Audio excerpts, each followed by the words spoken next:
نين فرنسيسا أي وحو كهالي الجزائر الجيريا ماشي لقوا مقعبه وحو كهالي سنة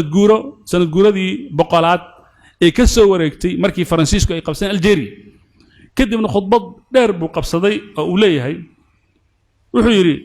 سي أن أقول يسنو وحن هو خسبنا باللغة العربية الله دقالن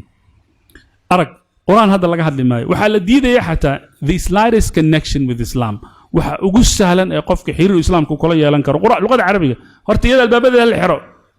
wararkaas nimanka Nigerianka walaalahan markay carabi ku hadlayaan adigu waa shakinaysaa ma carabi ku hadlayaan ma wax kale ku hadlayaan waxay ku hadlayaan waa faransiis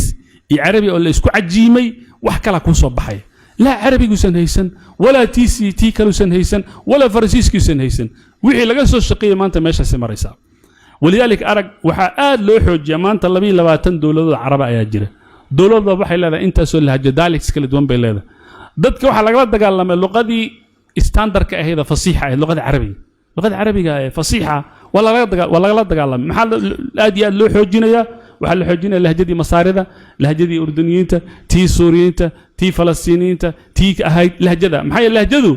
وهذا في صومالي كوهالي أو وحبكم مسو كردنيسو لكن قفكم مركو لغدي كوهالله فصحدا يضيف ذي تي قرآن كاي قفك قرآن بفهم يا أو سنة دي بفهم يا أو بفهم عدد ماشي يسعدان بفهم تيبا مركل الديدة ولا الله إيمانية كسو جذب أنت كذب مالها كم ذا لكن إلهي سبحانه وتعالى أرك هجر والبل نوم اللي جاي إلهي سبحانه وتعالى بماشي وتاجن جل وعلا وحد عضي نين مستشرق وقوليها نيدهن أورينتاليس وحلقوا مقعبا وضد كبرت دراسات كشرقية دراسات كمسلمين تيبرتان قفك إسقى قالة أيوه برانا إسلامكي تفسيركي حديثكي سيد علماء ده نقول تخصصا سكبضن بقبرنا إلا دكتوريت بوغاريا إلا بوغك بوقريا وأنا ضد وين حتى كتبت هو وين ما أنت مسلمين تعددك جعموه هذا وحقوق قري إياد وخد ما يوحى كمان نمانك قال ويشققوا ماله لكن إسلامكم برانا نمانك مستشرقة هذي نين مستشرقة وحصاب بغضي ميل اللي هي محصاب بغضي مصر كدي وحو عركي نين شيخ أزهرية نيجي شيء قوي هذا بعد حمري أو كل يعني ما كي أنا وين كأت كاني تخطيط كي أنت أن كيف فكرين إن ما أنت نكسر قرن أضيق ونين أزاري بوها إسكامه وعلن ويل يرو ماشي الجوجو تضرب الجرو يركي ما أنت الله نبارك كي أو كلا ده أنتوا ويرك عليه قرآن بو آيات بو أقري آيات بو بالله بكيبة أقري متكلوا وير آيات بو أقري ويا بنيك ويرني ودقيش أنت قرآن كسال الله أقرنا بير إنه إحنا جم قاعد كرتان إستجنا وقرت وير أنت كاير وقرآن كساء ودوريرين يبير أنت مساجد القرآن كساء الله أقرنيه أنت تراويح ذا ميكروفون الله دايريسان يبير إنه أود إنكم لهم بير وأنت كليه إما أنت إنه صهرت بل وضع كان يدبي يقول الله محالنا لضم عي أو دبا over the last 3 decades صدّن صنع حريرة أيام مالين تقدم بيساي وحن نقول بحيين لكن أمضى محو إلهي كبرارية قرآن كاسوي وصومالي ما أنت إن عالم كمالها أنه جوني ماله بابا سيدا بركة بلد المليون حافظ إن لده أو تايتل كادت كصومالي إيقاتن قرآن كاس إلهي كبد بادي ما أنت مالك سو يوروبا إي مالك سو أمريكا إي مالك سو أستراليا مسجد البابا كو يرى صومالي إمام كاو قرآن كأقرنية إلهي سبحانه وتعالى فضي يسوي أنت قرآن كأنساء ودبا تاغن هاي أو إنه قد قنت هاي يرير كان أنه لأن هلا برو إنك وويدنا أن أصو حريصنا إلهي سبحانه وتعالى مال عندنا نمضي قدونا بإذن الله سبحانه وتعالى هالضبا وحاسة غريبة waxay dhaheen waqti badan ma dadka muslimiinta gelinay laakiin inaanu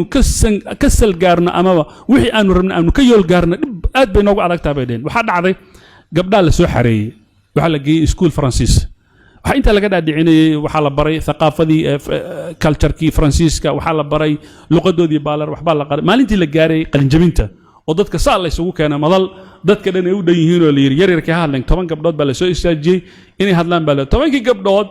سال لو سو تربيه فرانسيسكو سو تربيين iyaga xijaab wada xiran oo aayada quraanka ku bilowday meesha soo istaagay waxayna intuu quraanna taagan xijaabna taagan umadan inaga kama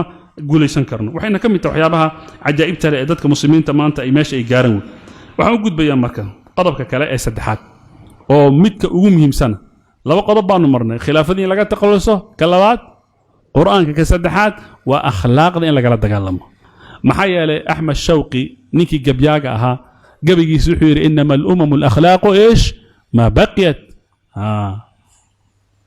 أمت هداد مقشد أمت هداد مقشد there is a nation هدي اللي بيجي هذا وأخلاق ummaddu intay akhlaaq ku dhaganta oo xishood uu jiro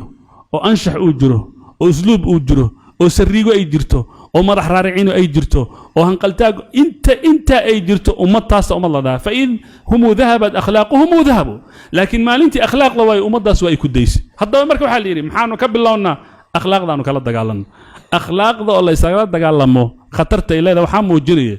al-Andalus meesha loo magacaabo oo maanta loo yaqaan Spain iyo Portugal oo muslimiinta 800 oo sano 8 centuries ay haysteen oo ila الآن astaamihii islaamiga ah iyo islamic legacy uu muuqdo qofkii maanta tago arki karo meesha kaliya albaab kaliya laga soo galay ma ahayn kaliya hub iyo wuxuuna loo adeegsaday dhowr arrimood laakiin waxa ugu khatarsanaa markii da'yarta laga soo galay markii drugska lagu faafiyay markii sigaarka la baray markii zinada la baray markii anshaxumida la baray markii albaabada dacaarada la furay markii leerin walba xorriyad buu leeyahay maalinkaas laga adkaada dadka muslimiinta 800 sano ma inta ka dhow Soomaaliya markii islaamkeeda laga helay 700 sano ayaa lagu magacaabay 800 sano ma inta ka dhow yani arag hadii diintu ay soo jirto 1400 sano 800 sano markaad gacanta maamul ku haysid ma ka dhowda meel wax kaliya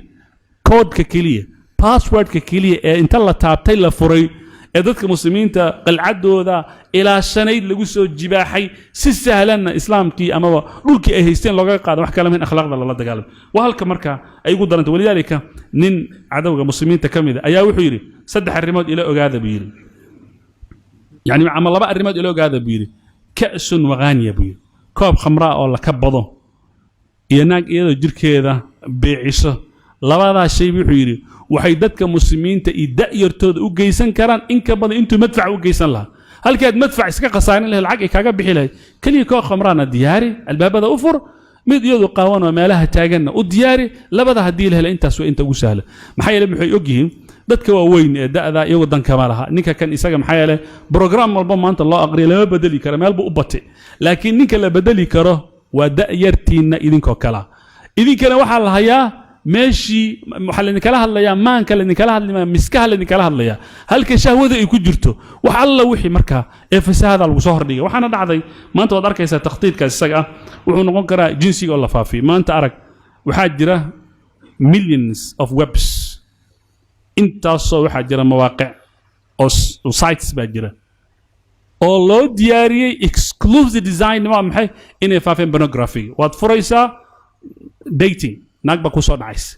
waad furaysaa mid qaban baa soo galaysa waad ka baxaysaa mid kale ku dhiibaya mid kale hadan u gudbaysaa waxa arkaysaa tii liberty-ga ahayd ee maantanan waxa doonti sameey waxa soo dhan yaa loo sameeyay danin weyn looma sameeyo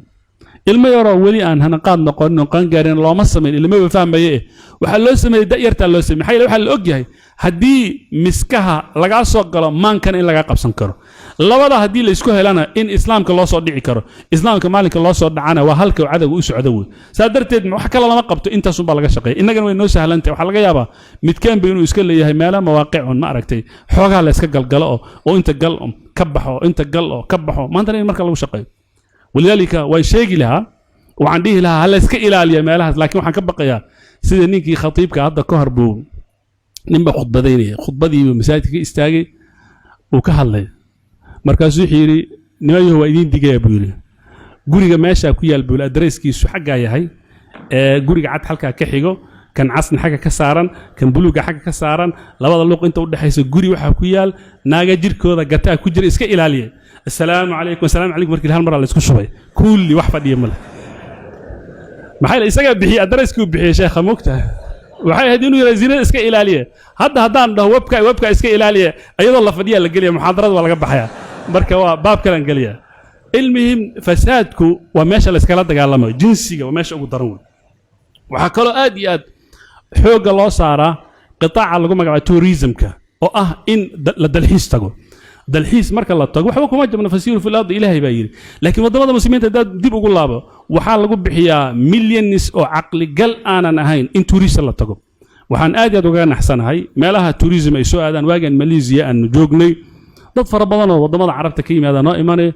qaarad nidaad ogtahay inuu muadin ahaa jiro aad arkaysaa ninkii dabagaab wato oo bahashi cabsan oo dhacay wad kana xisaaruntii maxay la meeshaas wuxuu moodaa in meel wax fasaad lagu qaban karo waxaan iska joogo dhowr qof oo jirkooda iska biicinayo aanan wanaagsan meel badan waa laga heli karaa haddaba qitaaca tourismka in xoog la saaro in albaabada la furo in la yiraahdo waa la isaga dhex gooshi karaa wadamadaas oo kale visa ma baahna iyo wixii la mid waxay socotaba wuxuu yiri nin hadlayay oo rag u hadlayay nimanka ma aragtay iyagu ahlu khayrka ah wuxuu yiri maanta waxa la gaaray buu yiri dadka degan الضفة الغربية وماشى buuqa uu ka jira yuhuud waxay sameeyeen buu yiri dumarkii baa lagu soo fasaxay yararka iska dabaalanay xeebaha iska jooga ayaa waxa lagu soo fasaxayaa dumar sidaas oo kale oo jirkooda marka uu iska free u yahay halka marka ninkii maanta dhagaxa tuuri lahaa oo kelimatu la ilaaha illa allah qaylin lahaa oo qudus ka hadli lahaa markuu arko tanna uu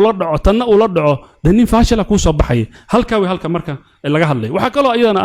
khamradii iyo mukhadaraadka waxa lagu dabargoyn karaa 1 minute kuma qaadanayso laakiin khamra iyo muqaddaraat in wadooyinka lala istaago waliyaalka aad baan uga xumaa inaan soo gudbiyo maanta meelaha aanu ka nimid da'yartii kuwii aanu ku soo daalnay oo quraanka la soo baray waxaad arkaysaa markuu 15 jirsado isagoo bac yaro baashi meel la taagan oo marka beecinayo waxaad arkaysaa iyadoo booliisku eriyanayo waxaad arkaysaa waalidkii oo khalkhalsan baad arkaysaa ilaahay subxaanahu wa ta'aala ha soo celiyo kuwa kalena allah noo badbaadiye waxaasoo dhan waxaa laga shaqaynayaa maxaa yeelay haddii khamro iyo drugs iyo jaad iyo maandooriyaasha lagu soo badiyo dee nin maantana iska shaamshaam ah